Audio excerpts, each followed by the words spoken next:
रानी झांसी के नेतृत्व में स्वतंत्रता की ये लड़ाई शुरू हुए 3 महीने हो गए।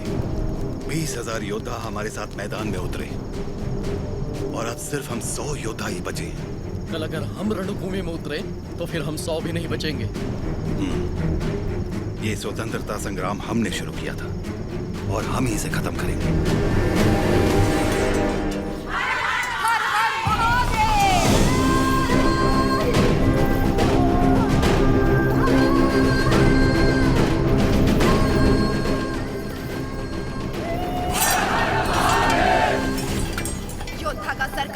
तब भी हाथ से तलवार नहीं छूटनी चाहिए। युद्ध में प्राण देने वाला शिव के समान है सेनापति। इस लड़ाई को रोकने का हक आपको किसने दिया? इस महासंग्राम को ना तो मैंने शुरू किया और ना ही आप लोगों ने। आप लोग लड़ने से डर रहे हैं क्योंकि सिर्फ 100 बचे हैं। इस युद्ध का पहला बिगुल 10 साल पहले फूटने वाला था एक अकेला वीर।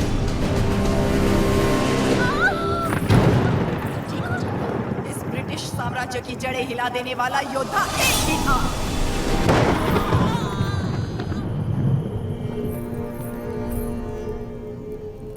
बेटा हुआ है लेकिन मरा हुआ। उसका जन्म ही एक महायुद्ध था और उस युद्ध में वो मृत्यु को मार के विजयी हुआ।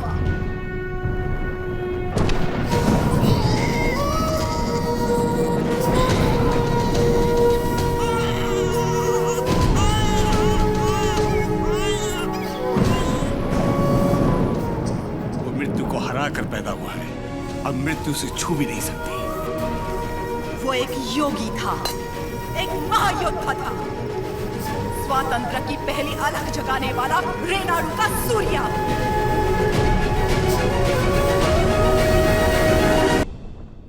नोसम के पालेगार जयरामी रेड्डी ने अपनी दोनों बेटियां उయ్యాలవాడ के पालेगार मल्ला रेड्डी से ब्याही थी। बड़ी बेटी ने 2 पुत्रों को जन्म दिया और छोटी ने एक को, जिसने सिर्फ 6 बरस की उम्र में दिखा दिया कि वो कोई साधारण बालक नहीं है। उन दिनों सीमा में भीषण अकाल पड़ा था। वर्षा के लिए यज्ञ करना था। यज्ञ में मज्जारी के किसी वंशज को जगन्नाथ पर्वत पे दीप प्रज्वलित करना था। इस विधान के लिए नरसिम्हा रेड्डी को चुना गया। हर कार्तिक पूर्णिमा को नरसिम्हा रेड्डी के हाथों दीप प्रज्वलन किया जाता। आसपास के सैकड़ों गांवों के लोगों का मानना था कि ये दिया एक उज्जवल भविष्य का संकेत है। नरसिम्हा रेड्डी को उनके नाना ने गोद ले लिया क्योंकि उनके पास नोसम किले का उत्तराधिकारी नहीं था।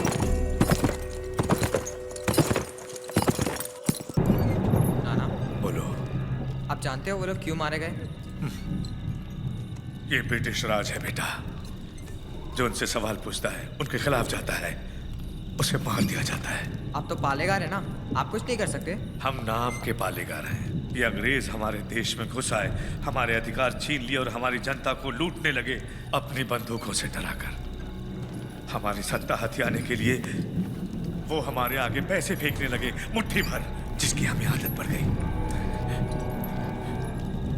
और तब से हम जिंदा लाश बन गए हैं। लाशों की तरह जीने से तो अच्छा है हम विद्रोही की तरह मर जाए नाना।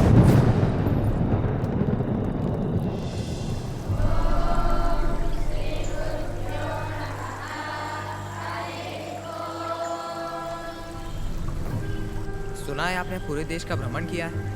हाँ। क्या सारे देश में गोरे लोग हमारे लोगों को इसी तरह मार रहे हैं? हाँ, मार रहे हैं। तो हमें भी उन्हें मार देना चाहिए ना? नरसिम्हा, अवश्य। तो मुझे आशीर्वाद दीजिए बेटा। मैं मारूंगा उनको। तुम अकेले कितने अंग्रेजों को मारोगे? 10 को तो खत्म कर ही सकता हूँ। हजारों की सेना है उनकी, वो मार देंगे तुम्हें। तो मर जाऊंगा। मारना मरना महत्व नहीं, महत्व है जीत। जीत के लिए तुम्हें युद्ध करना होगा। युद्ध करने के लिए तुम्हारे लोगों का साथ आवश्यक है। उनका साथ तभी मिलेगा जब तुम वही अग्नि उनके अंदर जला पाओगे जो तुम्हारे हृदय के अंदर। स्वयं युद्ध बनना होगा।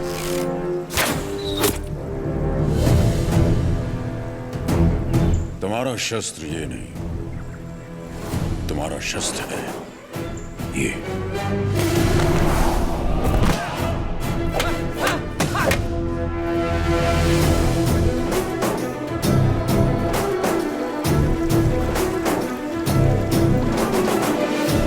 तुम्हें पहले स्वयं पर विजय प्राप्त करनी होगी।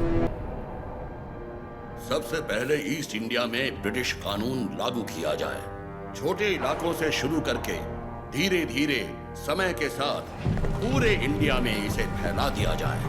मौजूदा टैक्स 300% बढ़ा दिया जाए। और इस तरह ब्रिटिश साम्राज्य ने भारत पर कब्जा कर लिया।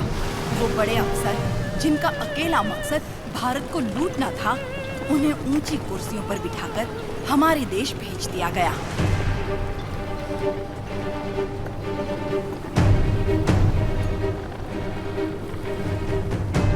शैतानों की सेना का नुमाइंदा कॉकरेन दक्षिण भारत की तरफ बढ़ने लगा, जिसे भारतीय उपमहाद्वीप की रीढ़ की हड्डी कहा जाता है। लेकिन उसे वीर भूमि रेनाडू के बारे में क्या पता था? वो कहाँ जानता था कि रेनाडू का सूर्य अंधकार की छाती चीरकर उदय हो चुका है। रेनाडू की धरती 61 छोटे छोटे राज्यों में बटी हुई है। इन राज्यों के सामंत पालेगार कहलाते हैं। ब्रिटिश इन पालेगारों से उनकी सत्ता और एकता दोनों छीन चुके हैं। लेकिन अवुकु राज्य के पालेगार अवुकु राजू, मायूकुरु के पालेगार वीरा रेड्डी और कर्नूल के पापा खान उन 61 पालेगारों में से हैं जो आज भी स्वतंत्र शासन कर रहे हैं। नरसिम्हा रेड्डी ने इन सबको एकजुट करने के लिए एक महोत्सव का आयोजन किया।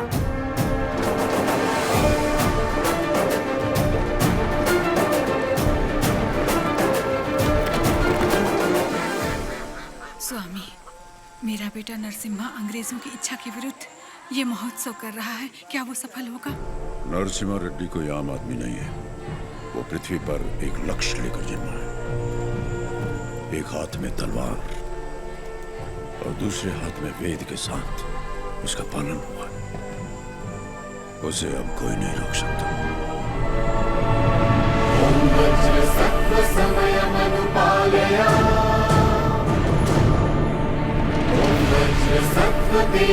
प्रतिष्ठिता विद्रोही में भवः शुतोष्णो में भवः।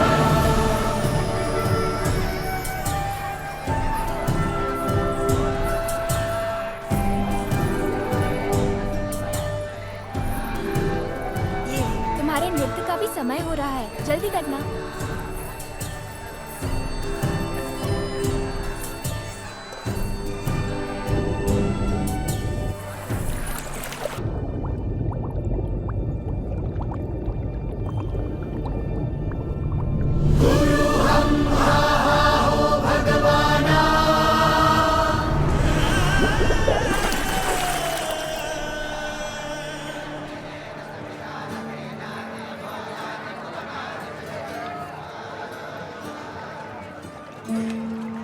क्या हुआ बेटी? हाँ, स्वामी जी, अंदर कोई है?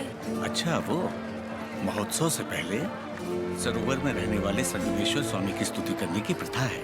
हाँ, लेकिन इतनी देर पानी में? जल में सांस रोकने की विद्या जानने वाले एक महापुरुष हैं, मजारी नरसिम्हा रेड्डी जी।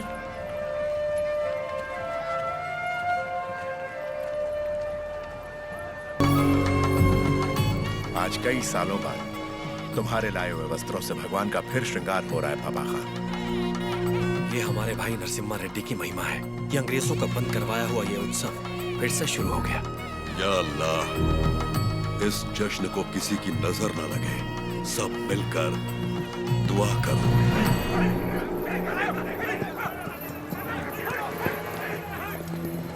मैं इसे होने नहीं दूंगा। क्या उकराजू, इस मेले की तैयारियां युद्ध स्तर पे हुई हैं।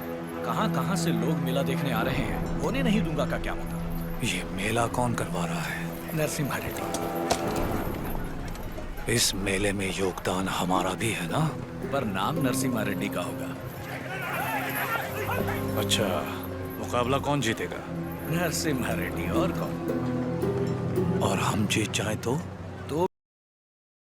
करेंगे कि उसने इतना निष्पक्ष मुकाबला करवाया। यानी जीते कोई भी, जयकार उसी की होगी। क्या ये सही होगा बसीरेड्डी? तो नहीं जीतेगा। अपने आदमी को देखो वहां, वो नशीली दवा बैलों को पागल कर देगी।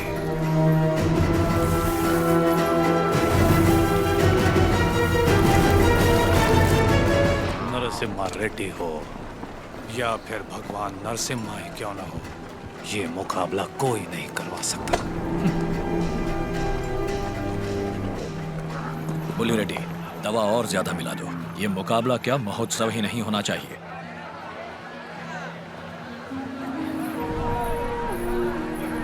लक्ष्मी, सुनो तो, किसे ढूंढ रही हो?